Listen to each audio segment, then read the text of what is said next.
everyone, today we're doing a special unboxing review because I have the whole line of Puella Magi Madoka Magica figures from Banpresto's SQ line, and I'm going to be doing them all for you today so you can see them all, but I will only be unboxing one of them on camera because I don't want it to be too long. I want this still to be a fun video that showcases all of these figures in this line, so I hope you all enjoy, and let's get started. So here we can see all of the boxes. They all have a pretty similar design. They are white with little boxes of color for each girl with the pictures of the figures. And so that's pretty much what all of them look like. They do have SQ on the top and the bottom, but not each figure has the same size box. As we can see here, the Madoka and Homa boxes are slightly different, but then there is a bigger difference when we compare the Madoka box with the Kyoko box. It is a little bit bigger, and it just all depends on how big the figure is inside. There's no standard size box for them. So now let's go ahead and open up these figures, and we will start with Madoka.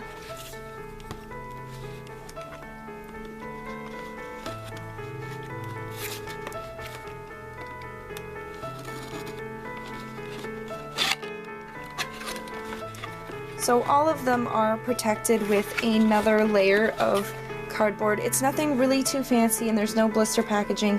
These are prize figures after all. And inside here is all of the pieces wrapped up in bubble wrap. And once we remove the bubble wrap, all of the figures are in more plastic. Some of them are in more pieces than others. Again, it just depends on the figure. So here we can have a better view of the packaging, and here we have the other pieces. So here's Madoka with all of her pieces. Each girl will have different sets of pieces. Sayaka and Mami, I think, were the most put together, where they only had their weapons that they needed to attach, and then of course the figure to the base. But Homa, Madoka, and Kyoko all had many different pieces. Kyoko, you had to add her hair, and her spear was in a couple different pieces, and Homa was headless, and so you had to add that, and her bow was also in two pieces just like Madoka's. So overall, they're packaged, pretty decently. These are prize figures, so you're not going to expect anything too fancy. But putting them together is pretty easy. You just snap on the different pieces. So here we have Madoka all put together, and we can see that she is a quite lovely figure. It's nothing compared to Good Smile Company's versions of the magical girls, but they are quite nice, and like I've mentioned in my haul videos, that they're only about $20 a piece, so it's a really good deal. They're decent, and actually they're a lot more than decent for the price that you're paying. Now all the girls will have a base very similar to this. They will keep with their color scheme in the design around the edges, and then on the bottom there is this part that did come out for Mami. I'm not sure if they do for all of them, but the rest of them had this already in, but you just had to push it through if it does come apart, and the pegs will be down here for them. Now with Madoka, only one of her feet actually goes into the base, which isn't the case for the rest of the girls. But now I'm going to show you each girl set up and what I think about each of them. So here we have Madoka all set up. She does look stunning. The pieces go together fairly well. Her torso piece is a little bit loose, and her foot was a little bit of a struggle to get in, but after that it popped in nicely with a snap actually. So I got a little scared it broke, but other than that, it's fine. So next up we have Homa, and for the most part her quality is very similar to Madoka. The only thing with Homa is when I took her out of the packaging, this hair piece right here was actually covering half of her face, so I did have it bent over her shoulder behind her back to hopefully keep it out of her face. So I just took it out from behind her back, and it's staying for now. I don't know how long it will stay, but overall Homa is very cute. She's got the same quality as Madoka, Again, her bow fits in 2 pieces just like Madoka's did, and overall, she's just a really cute figure. I love her flowing hair. She fits into her stand nicely, and this is actually one of my first Homa figures, so it's really, really nice to have. She's very cute. Next up, we have Mami, and out of all of them, I think she's probably the worst when it comes to putting her in her stand and her accessories. Her back foot doesn't go in all the way, and you can't really fix that situation. I've tried bending her feet a little, and it just doesn't stay. And also her gun rests very carefully in her hand. It's very off balance, so if you do bump this figure, her gun might fall out. But other than that, she is just a really cute figure. I love her pose.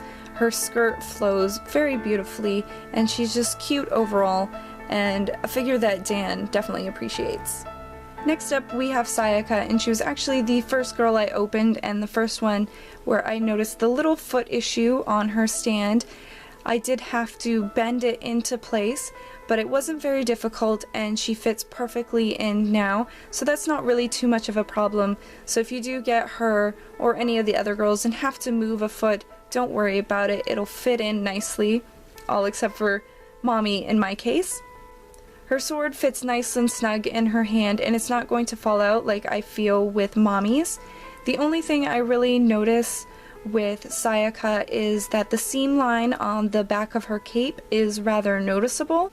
But again, prize figure, so you are going to have to deal with little messed up details like that. And lastly, we have Kyoko, and she's just gorgeous. I love, again, the free-flowing hair, how her top flows up. It's very nice. And even the way she holds her spear is such an intricate and fun way that I don't see a lot with figures. I will say that with her spear, it does have little nubs that fit into her hands, but it doesn't exactly fit perfectly. And also what I noticed with Kyoko is that her paint job is probably one of the worst, where the red meets the white on her top. It is very smudgy. The lines aren't crisp and clean at all, but from far away you don't notice it too much, and it's not that much of an issue. So here you can see all of the magical girls together. They are just adorable, and for just under $100 you can own them all. I did get most of mine from the Ami pre-owned section, and I do want to thank Rock Godadachi again for helping me find some, and also Kevin for giving me Homa for my Secret Santa gift. Overall, they are just really nice. They do have a few blemishes on each one. None of them are perfect, but again, for under $100, that is a great deal, and if you don't mind them, then I suggest getting them. If you are someone who is very particular with their figures and don't like price figure because of the quality, and you just really want high quality figures, then I suggest going with Good Smile for their line of Madoka figures, because they are nicely done, but you are going to have to pay quite a bit more for them. So it's just really up to you on whether you like quality versus price more, or if you just want to get both lines. I would highly suggest that if you are a huge Madoka fan, because both lines are beautiful. Well, I hope you all enjoyed and that you found this video helpful. I know it's a lot of figures in one video, but I thought it was such a cute line that I wanted to show them off all together. And I'll see you next time. Bye!